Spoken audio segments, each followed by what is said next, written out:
kulankan oo ay si wadajir u soo qaban qaabiyeen wasaaradda maaliyadda heer federaal iyo heer dowlad goboleed isla markaana looga hadlayay sharciga soo bandhigista dakhliga dalka ayaa maanta lagu qabtay magaalada Kismaayo.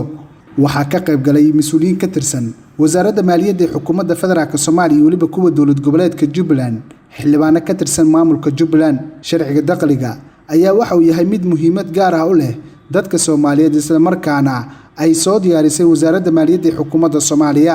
ugu horreyn waxaa kulanka ka hadlay qaar ka mid ah mas'uuliyiintii ka qayb galay iyagoona sharaxay muhiimadda sharcigan uu u leeyahay dadka Soomaaliyeed. sharciyeedkan oo ah sharciyeed heer federaal ah apply gareynayo ama lagu dhaqaayo cashuur bixiyaha Soomaaliyeed. waa sharciyeed ay ka soo wada shaqeeyeen dowladda federaalka Soomaaliyeed iyo dowladda xubnaha ka ah ay wada diyaarsadeen insha Allah in kuwa dhaqmi doonaan soo jeedin la xiriirta sharciga maamulka dakhliga iyo meelaha oo taabanayo iyo qaabka loo isticmaalayo iyo cidda fulinaysa.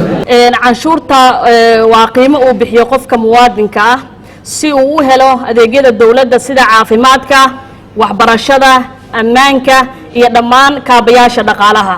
marka haddii canshuurta laga qaaday waxaa laga yaabaa meel kale ama baahi markaa jirto in lagu daboolay haddii ahaan lahayd wadooyinka qaybo ka mid ah caafimaadka. Saleymaan Maxamed Maxamuud wasiir ku-xigeenka wasaaradda maaliyadda dowlad goboleedka Jubbaland ayaa dhankiisa waxa uu sheegay inay ka Jubbaland ahaan ay ka shaqeyn doonaan sharcigan iyo sidii loo sameyn lahaa.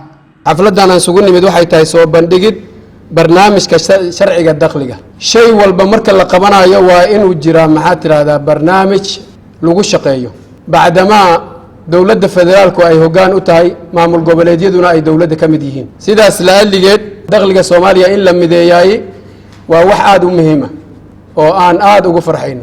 wajiga koowaad waxa lagu qabtay magaalada Muqdisho oo lagu daafuray. wajiga labaadna waxa nasiib u yeelatay dowlad goboleedka Jubbaland. sidaas laaligeed aad bay noo farx gelinaysaa inaan ka shaqeyno dakhliga maxaa tiraahdaa iyo sharciyada dakhliga in la sameeyo la mideeyay waa wax aad u muhiimsan oo aad u soo dhaweynayno haddaan nahay maamulka dowlad goboleedka Jubbaland siiba qaybta maaliyadda. Cabdi Fataax Muumin 5 TV Muqdisho.